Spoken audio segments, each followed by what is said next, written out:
Okay, I think this is test video 4. I was having a volume issue, so now I have a mic. So test 1 with the mic. I've tried this a few times, so there's already some development in the episode, I guess. But what I want to talk about is centering and grounding, which is something that you're going to come across if you're doing any kind of like energy work, spell work, spiritual work. So it can be kind of confusing about like what that means. If you want some sources, these guys have some nice explanations and nice like visuals. And essentially it's a visualization. What you're doing when you ground is you're connecting to the heart of the earth and letting earth energy, just like you would ground like electricity, you're letting all negative charges or like all excess charge leave you while allowing earth energy to come up and support you as needed. And then centering is like gathering all of your energy and not only centering within the divine and like coming into a space of center to do your work, but taking all of your energy and gathering it and centering it into a safe space within you while you allow earth and like divine energies as like the next step of the grounding to flow through you. And that's what you use to do your working or whatever it may be. So a really common grounding technique that I've come across is people telling you to envision like your seat of self, which for me is usually behind like the face. Like I usually feel like I'm here. So find just wherever, and it can be multiple places. Identify like where your energy is in your body, and you can visualize it however you like, or if it's a sensation, or like however you do this. And then they want you to envision that roots are extending out from your body, or a giant tether or cable or taproot coming out of your spinal column and going through the different layers of the ground, through the topsoil busy with microbes and little organisms, and then the layers of sediment, deeper colonies of organisms, through bedrock and through the water tables and the great like aquifers below ground that sustain us, through like crystal caverns and the deep pressure of the lower mantle where things are really condensing into like gems and things of great value, through the lower mantle where we begin to go into magma and we start to approach the core of the earth, which I like to think of as also a place of magnetic flux, the birthplace of those magnetic fields, which we'll get into that later. And then finally, you approach the center of the earth, the core of the earth, the red hot, spinning, burning iron ball that supports all of this life and keeps us turning and keeps us spinning, not only around every day, so that each part of the planet gets the sun, but around the sun in orbit. This is where it all begins. So we want to connect to this and then allow this red hot, stabilizing earth grounding energy to fill us up. And as these root systems were growing down, a large branch system was arcing up into the sky, past the sky, into the divine, into the cosmos, where starlight and celestial energy is coaxing out buds and leaves to grow, which will soak up that divine information and deliver it down to you. So that essentially is a center or a grounding method that I find really common. People tell you to imagine a tree-like root system going down and then a tree-like system coming up. And what I have found, and as soon as I envision myself leaving my body, that's it. I'm gone. I'm not coming back. I'm out. And so what I have found, what I like to do is take this whole entire visualization and keep it in the body using chakra systems, because I have a chakra-based practice. So when they say find your center of self, your seat of self, I kind of have like my chakra system, and then there's like a little, I don't know, hobbit hole where I live that's just cozy, and there's like just a little avatar, kind of lumpy, whatever.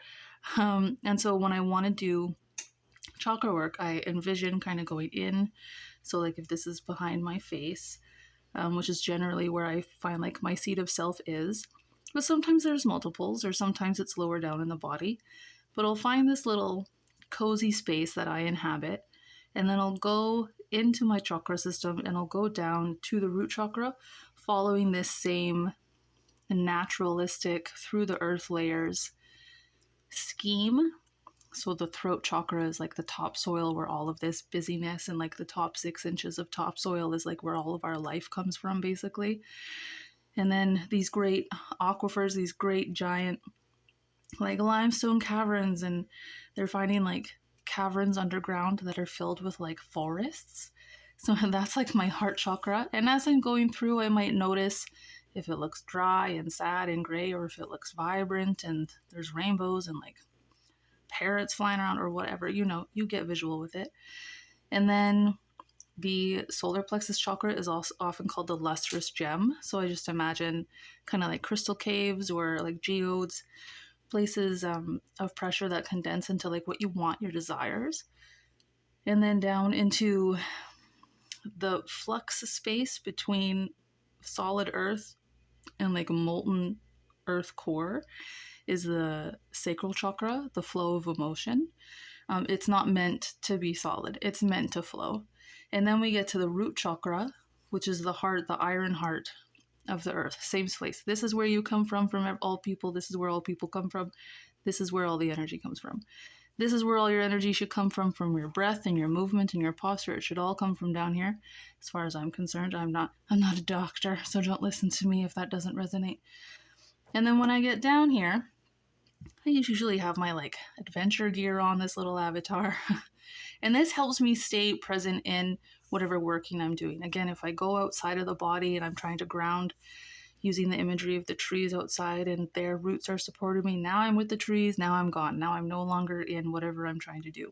So if it doesn't work for you, don't do it. But if this is helpful, go for it. Here it is for you to use.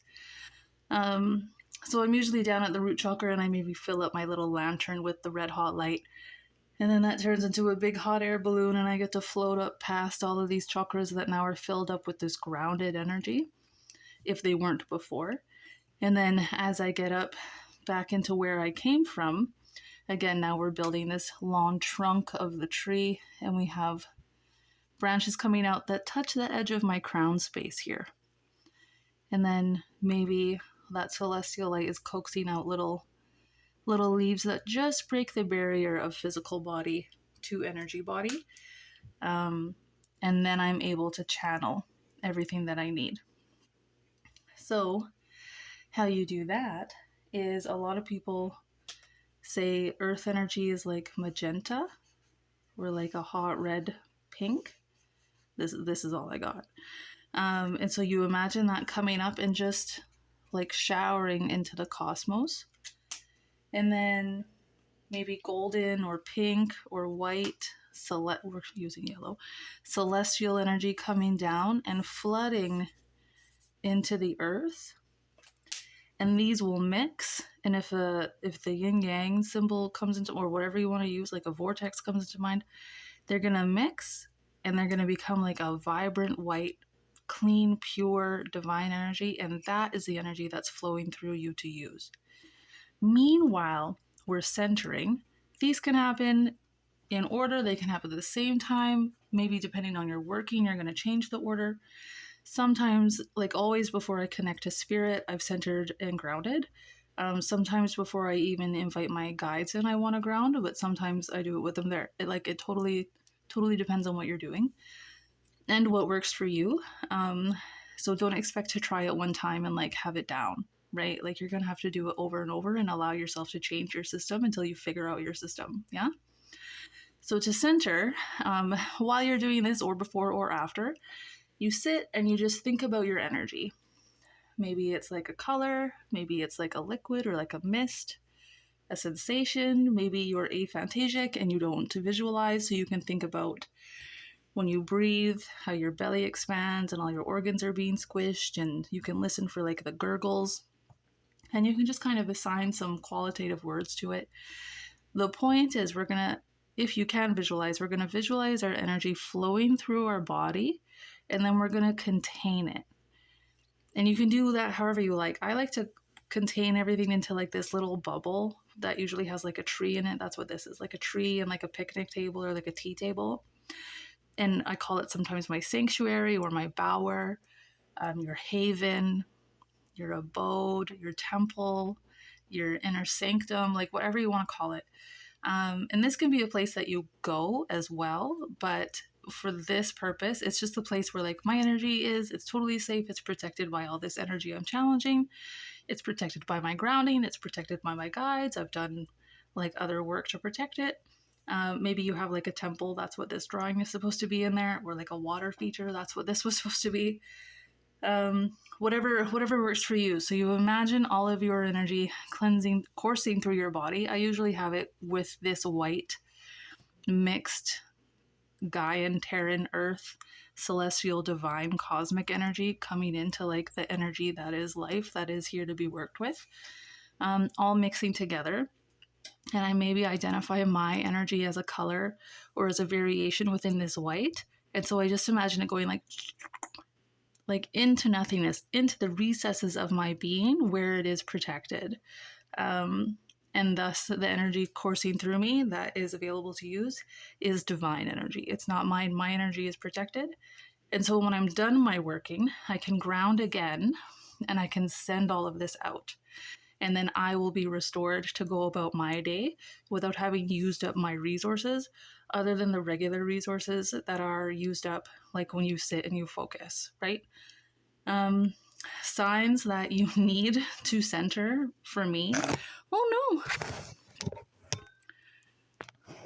no. Signs that I need to center are that if I'm in the working and I'm just like falling over and I just can't stay upright, I'll maybe remember that I didn't center and I'm actually like using my energy. So I'll just do a quick zoop and I'm good to go. You might need to ground if you're feeling really flighty, if you can't stay focused, if you're getting like kind of anxious or like you're just so sleepy. Try and ground, try and center, try and take some time to feel connected and to feel stabilized. And if you can't move forward, if you're too sleepy, then try again later. Listen to your body. If you're too exhausted, just now's not the time, right? Okay, I think that's what I have for centering and grounding. I hope that helps anybody out. If you want like a more detailed walkthrough of how I do this, I guess I can try to do that.